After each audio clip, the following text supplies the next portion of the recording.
Welcome to another episode of Golden Nuggets, Tips and Tales powered by Property Finder, bringing you real tools, real tactics, and real talk from the region's top real estate professionals. Stay tuned for practical, no fluff advice because behind every great listing is an agent armed with top tips and powerful takeaways you won't want to miss.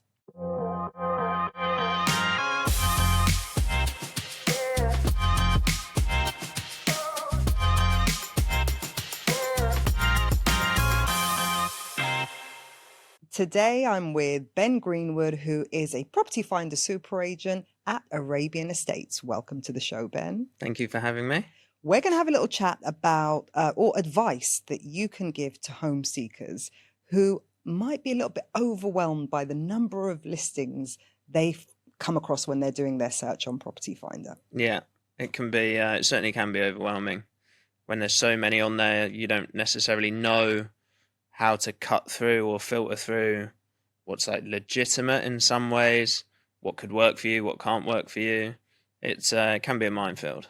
And how can buyers like cut through the noise and spot a good deal from a not so good deal? I think, well, everyone wants a good deal, right? Or they want what they feel is a good deal. But I guess it's dependent on, there's a couple of things. Like for me, you kind of really have to drill in and find out what are the most important things to you. Once you find out what they are, let your broker know. And by your broker, I mean one, maybe two, if you really want to add someone else in there. But certainly throwing 10 brokers at the problem doesn't give you the best result. So let them know like what you're looking for, and then empower them to do their job.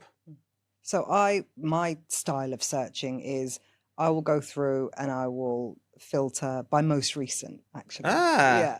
Nice. I'm a most recent. Most recent's good. Because I feel like I want the fresh listings. I want to know I want to see what's just come on in the last couple of days. Yeah. So automatically most recent. Then I might do lowest to highest, never highest to lowest. That's just a waste of time. But I will literally just contact every single agent that has a listing that I feel matches my negotiables and my non-negotiables. Yeah. So is that the wrong way around of doing it? Well, I'd say thank you for educating the people on what not to do. Okay. So even I've got it wrong then. Yeah, I'd say so. I just think, listen, what is likely to happen is if you contact 10 brokers, just as an example number, or as many as you want to click on the link, and it's easy to do, right? You just go click, click, click, click, and it's fine. I can understand why people do it. But what then happens is you'll end up having 10 brokers working for you or not for you, however they like want to word it. But you've got 10 brokers who are then pushing your search criteria into the market. And probably... So instead of there being one buyer, now all of a sudden you've got 10 buyers. So as a seller, I'm getting calls from the same brokers who are working for you that are also working for me. And they're going, oh, we've got a buyer in the market looking to spend X amount.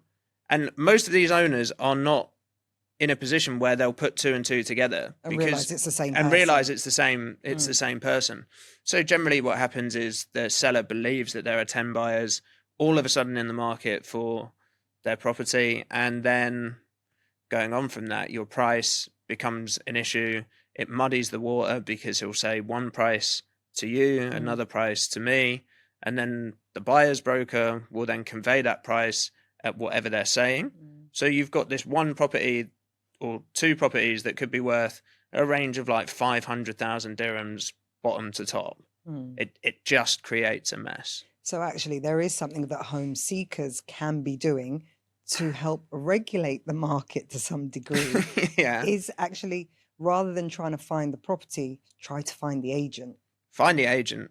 It's huge. 2 agents, 3 agents. Yeah, a lot of the best deals or the best transactions or whatever that have gone through from our side, not just myself, like people I work incredibly closely with, it has been a buyer that has instructed us to go and do what they want, what they need, go and find what they want and what they need, and go from there. The best properties that tend to sell, or the smoothest transactions, I guess you could say, would come from an exclusive seller and an exclusive buyer, it's just buyer as broker, seller's broker, working together to get the deal closed and get everything through and over the line in the smoothest way possible. So find the broker, empower the broker, allow them to do what you want, and just let them go. If you find a good broker, I promise you it's worth everything. Because those 10 agents that you're going to contact,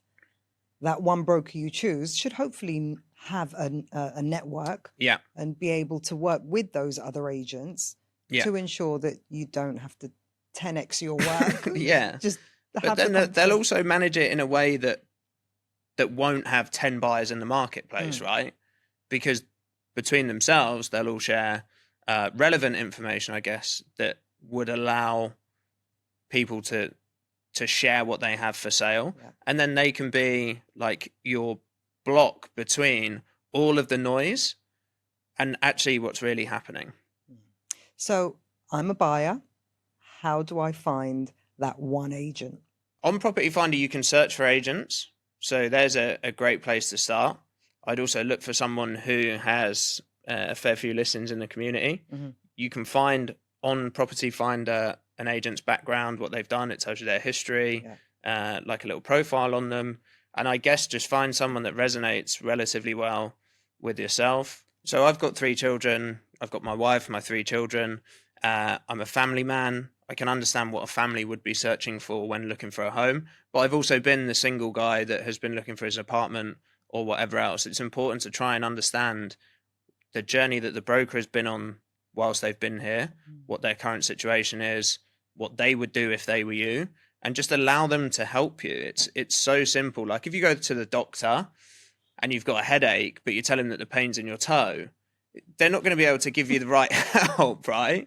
But if you tell them where the pain is, then they can give you something that's going to help you with that. The pain right now, or the problem as such, is that you need to find somewhere to live. But if you're a single guy and you tell me you've got a family, then I'm probably not going to show you the right place to go. So be as upfront and honest as you feel comfortable being. And certainly this will take a little bit of time to open up, right? But the more honest you are with your broker, the easier it is to allow them to go and do what they do best. It's like that film, Jerry Maguire. Do you remember it?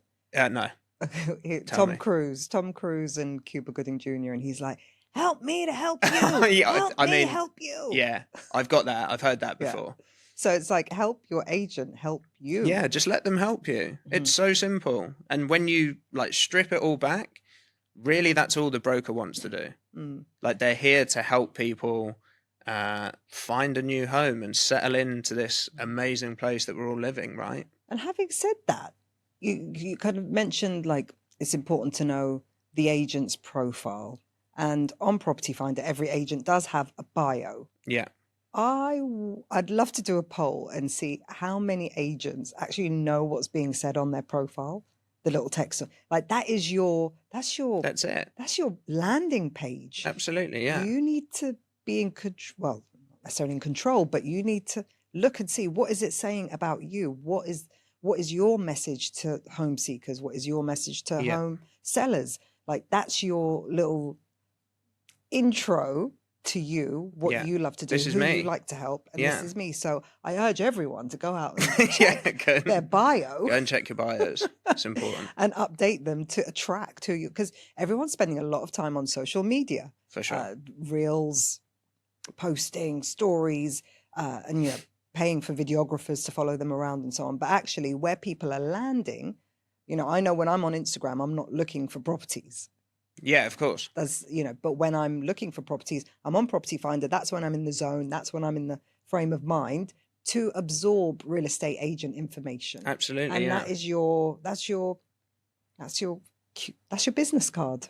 It certainly is.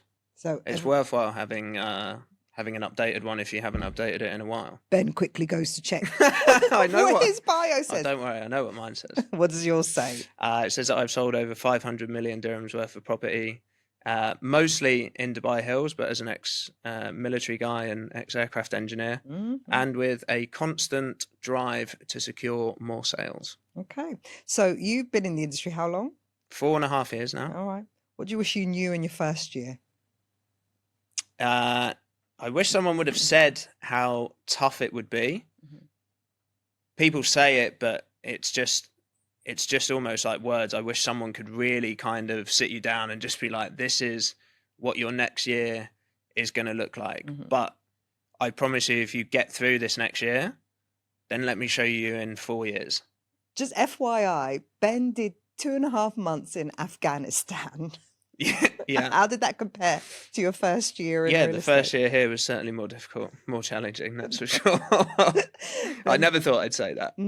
But it was, yeah. The first year was, there's times where you're contemplating going home or whatever else, but I think if I'm giving advice to people who are joining the marketplace, like, just make this your plan A and only plan. There is no plan B. You can't allow yourself to think, if it means staying in the office more or making more calls or doing whatever you can. But just, if you're here and you're committed to this, and if I can show you yourself in 4 years' time, then I promise you'll do everything you can right now to get to that place. And what tips do you have to help someone accelerate from like year 1 to make year 4 and 5 a lot smoother? When I joined the real estate market, I had 2 phones. One was my UK line that had everything that I needed, but on there was all of my social media, all of my non-essential, non-work stuff and whatever else. So I left all of that at home and I just took my work phone with me. No distractions, nothing else. And the time when you're in the office, all I can say is just work as hard as you possibly can. Because for me, it's like, if you're pushing a snowball down a hill, the quicker you get this thing moving, the easier it is later down the line and the bigger the whole thing becomes and the more you can add on to it. But if you take your time and you're just really sort of nonchalant about it and you're like, I give it a little push here, a little push there, well, of course you're not going to see the fruits of the labor for years to come. But if you're really aggressive with it in the beginning, then that's just the best way, I think. And did you say you started off as a Dubai Hills specialist? Yeah. And did you switch communities to? No, stayed. You're still in as a Dubai? Okay. Yeah. What's the importance of picking a community and sticking with it? I think it allows you to accelerate this snowball, because if all you're working on is one specific targeted area, then you have nothing else to distract you. Yeah. It's not like this shiny little object comes along, a buyer that's looking in an area that you've never been before. Well, then you're chasing your tail and you have no idea about that area, right? You're just sending them out, or you're going out with them, looking at a completely different place. But in that time that you're with them, it's taking you away from the fundamental part of a secondary market job, which is being in contact with owners and speaking to them and understanding what is the current situation with the properties that they own. So just stay where you are, stay where you're meant to be, and allow the other brokers who are experienced in those communities to do that for you. You get one lead, first lead that comes through.